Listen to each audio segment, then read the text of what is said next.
la centralidad de la economía de nuestro país, todo lo que genera la llegada de Javier Milei al gobierno, con sus promesas de campaña, con el nuevo escenario que se genera por estas horas, con funcionarios que ya tienen un recorrido. Bueno, y una gestión que ya se anticipa va a ser muy distinta a la que está en curso. Muchos cambios que se vienen. Hoy el presidente electo en Estados Unidos, un impacto en las acciones argentinas por la expectativa que generó su desembarco. Bueno, sobre estas posibilidades, con una nueva gestión, pero además para hablar de las LELIQs y por qué Milei las considera una bomba, nos ponemos en contacto con la Fundación Libertad y Progreso. Le damos la bienvenida a Agustín Echevarne, economista de esa fundación. Agustín, muy buenas tardes. ¿Cómo le va? Bienvenido. Buenas tardes. Un placer charlar con ustedes. Igualmente, igualmente. Más en este escenario que parecen arenas movedizas por algunas señales, ¿no? Lo escuchábamos recién a Melconian hablar de que es un poco desprolija esta transición en términos económicos, con los nombres, con estrategias que aparentemente son distintas. ¿Cómo lo ve usted, Agustín? Sí, evidentemente es una, digamos, el gobierno que entra, que ingresa Javier Milei con su equipo, heredan una situación muy complicada. Entonces no estamos en una situación normal, estamos en las puertas de una hiperinflación y viendo cómo lográs evitar que se desate, ¿no? Porque si uno mira los últimos meses de la gestión de Sergio Massa, con el famoso Plan Platita, la verdad es que generó un desequilibrio mucho mayor del que ya teníamos. Por ejemplo, los últimos 3 meses anualizada, la inflación te da 254%. Es decir, estamos corriendo a un ritmo de 254% de inflación. Pero eso es con un montón de precios pisados, porque tenemos un tipo de cambio retrasado que estaba pisado, tenemos los combustibles que ahora se empiezan a desatar, pero que habían subido 10% contra una inflación que había subido 38%. Tenés tarifas que están retrasadas. Entonces hay un montón de cosas que nosotros todos sabemos que si transparentás todo eso junto va a ser un salto inflacionario. Así que los primeros meses van a ser un salto inflacionario. Y luego tenés lo que estaban hablando recién, ¿no? El problema de las LELIQs. Un banco central que está detonado. Un banco central que tiene reservas negativas en más de 10.000 millones de dólares, pero que además tiene pasivos remunerados. Las LELIQs son pasivos remunerados más los pases, que equivalen a 3 veces la base monetaria, ¿no? de la Argentina, y que también están en un ritmo de crecimiento de 260% anual, digamos, o sea, de tasa de interés que está pagando. Entonces también estás allí en una situación muy compleja que hay que desarmar. Entonces es como que estamos por cruzar la cordillera de los Andes, pero hay diferentes caminos, y eso es lo que estamos observando. Podés pasar por Puyehue, o puedes pasar por Uspallata, o puedes pasar por el norte, y bueno, y ahí es lo que están viendo, de acuerdo a quiénes son las personas que se terminan eligiendo, vamos a ver cuál es el camino final que va a optar Javier Milei. ¿Cree usted que una de las primeras medidas de Javier Milei va a ser liberar esos precios que están pisados, los que están con acuerdos? Bueno, es lo que yo haría, ¿no? Digamos, pero por supuesto hay que ver qué es lo que hace. Estamos viendo que desde el punto de vista, desde que, digamos, ganó y ya fue el presidente electo, está siendo más pragmático de lo que parecía en la campaña electoral, ¿no? Entonces hay que ver bien cómo finalmente se termina haciendo.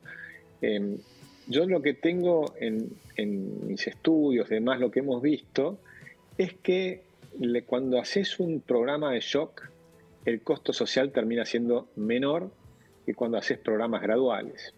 Entonces todos sabemos que el problema que queremos evitar es que la pobreza suba más de lo que ya está. Pero también sabemos que inicialmente va a subir la pobreza, y eso es dolorosísimo. Entonces, tenés claro que hay que hacer algo, y uno dice, bueno, hay siempre como una tentación de hacer las cosas de manera más gradual para que el efecto sea menos nocivo. Pero la realidad es que lo que te muestran los estudios es que es al revés. Que cuando haces las cosas graduales terminás haciendo un problema más grande. Y después terminás teniendo a veces recaídas que son peores. Entonces de pronto tenés una U en vez de una B corta, pero esa U después termina en una B corta más adelante, dentro de 2 o 3 años. Y eso ya sería lo peor. Entonces yo creo que lo mejor es resolver los problemas, y a partir de ahí la Argentina se pone en marcha. Claro. Entonces vamos a juzgar a este gobierno cuando termine el 4.º año. Y te cerraría con esto, en el cuarto año sí tendríamos que estar viendo que la pobreza es la mitad de lo que llegue en este pico, o sea, que vaya a haber bajado fuertemente la pobreza, porque la inflación tiene que haber bajado a prácticamente cero, es decir, 2 o 3% anual, ¿no? Como es en la mayoría de los países civilizados de la Tierra. La pregunta es, bueno, me parece que la planteabas muy claramente, ¿cuál es el camino a seguir? ¿Quién paga los costos fundamentalmente de esto? Pero además, si se toma deuda para pagar lo que está pasando hoy. En ese debate lo leía Carlos Rodríguez, que tuiteaba el viernes o el sábado, no me acuerdo bien qué día, lo leo textual, dice: tomar deuda externa para pagar las LELIQs no será una medida compulsiva para los bancos, pero sí será una medida compulsiva sobre el pueblo, que tendrá que ajustar sus gastos por años para pagar esa nueva deuda externa. Y él dice, acá me parece que es la parte central: propongo que se haga un plebiscito no vinculante sobre la conveniencia de tomar una deuda externa para pagar esto. Bueno, después viene Maslatón y dice, tenés razón. Hay una discusión ahí, si se toma deuda para pagar eso, si nos endeudamos, como a lo mejor uno puede creer sin conocer el fondo, como si lo conoce usted, que es la mirada de Mauricio Macri, porque tomó una deuda histórica hace algunos años, o la salida es otra. Bueno, el problema es que la otra salida que se está comentando siempre tiene algo que ver con la licuación de las LELIQs, que por ejemplo es la propuesta que proponía Carlos Rodríguez, bajar las tasas de interés rápidamente, muy por debajo de la tasa de inflación, esperando después que con el ajuste fiscal iría bajando, digamos, la tasa de inflación futura. Entonces, bueno, ahí tenés la tensión de si la gente se escapa o no y cuánto de eso se va a precios, y entonces si tenés o no una hiperinflación. Perdón, Agustín, entonces, ¿ese podría ser un escenario salida de fácil. Rodrigazo? Ese. Bueno, claro, el problema es ese, que es difícil pronosticar. No hay ninguna varita mágica. No hay nadie que pueda decir, bueno, esto es una varita mágica. Puedes elegir un camino, puedes elegir el otro. Lo que para mí sí es indispensable comprender que es necesario bajar el gasto público y obtener el equilibrio fiscal. Entonces, cualquiera de los programas que hagas tiene más chances de éxito. Si no logras bajar el gasto público para obtener el equilibrio fiscal, entonces vas a tener problemas. Ahora, la deuda ya existe, son las LELIQs. Licuarla implica que estás licuando también los depósitos, ¿verdad?